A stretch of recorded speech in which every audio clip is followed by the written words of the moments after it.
Hartelijk welkom bij een nieuwe aflevering van de 3 van Grafi. En ik denk, de 3 van Grafi, Toto, nu, tijdens de coronacrisis. Maurice, waar ben je mee bezig? Geen Toto. Nee, ik kon zich niet missen. Ik wou eens weten, wie is het met u? Jij het nog een beetje gehoord en ik wou toch ook mijn bijdrage doen om even de shit heel even te vergeten. En dat wil ik doen met 3 anekdotes. Dus de 3 van Grafi deze keer met 3 anekdotes over mijn voetbalcarrière.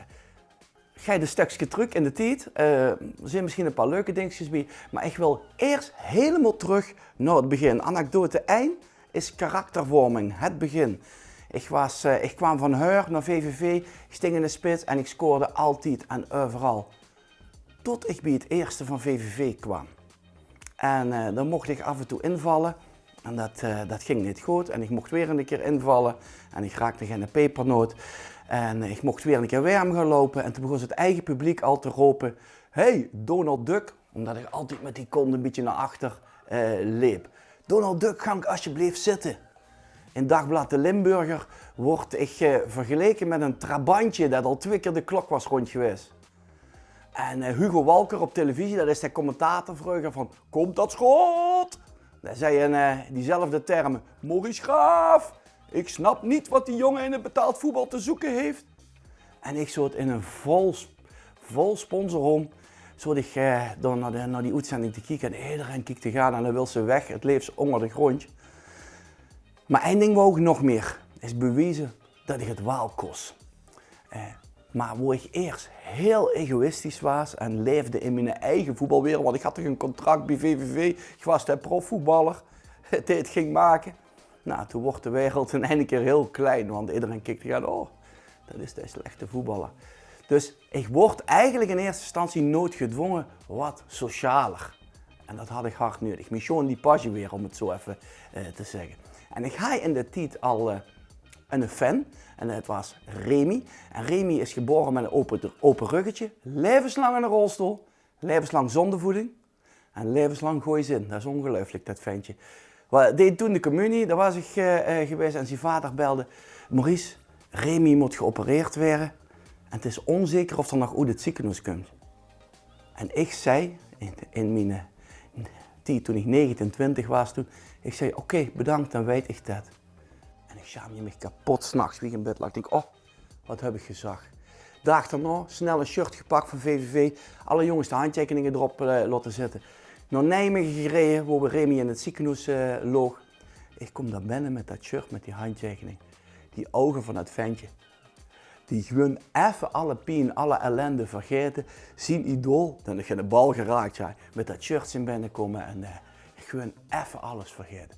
En vanaf dat moment wist ik van, goh, als voetballer, als topsporter hebben ze meer plichten dan alleen die sport zelf. En ben ik me ook meer gaan inzetten voor vooral kwetsbare doelgroepen. En dat doe ik nog steeds met heel veel plezier, met Remy als grote inspirator. Dus dat is eigenlijk de eerste anekdote. Het voetbal als karaktervorming voor de mens.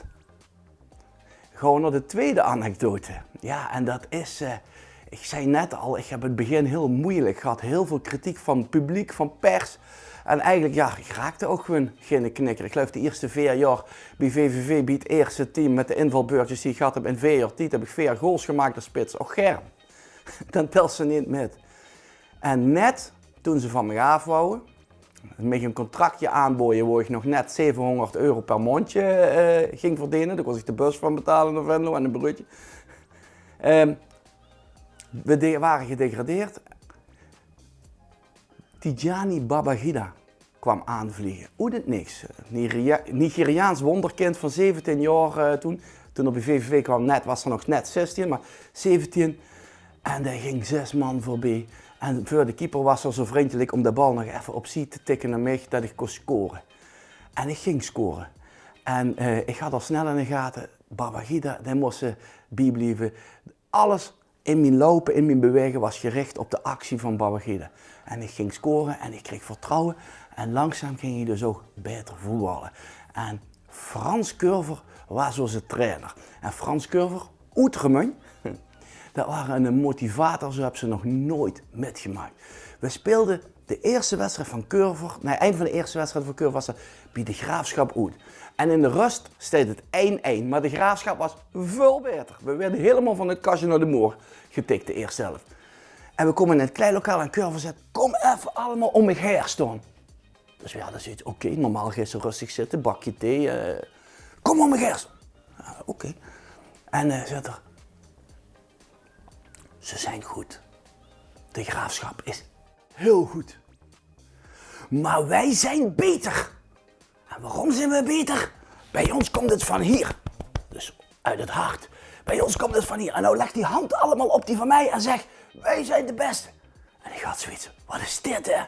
En ja, 1 of 2 delen met, wij zijn de beste. En allemaal, wij zijn de beste. Iedereen de hand erop, wij zijn de beste. En nu droet zit er. Ja, we waren net binnen.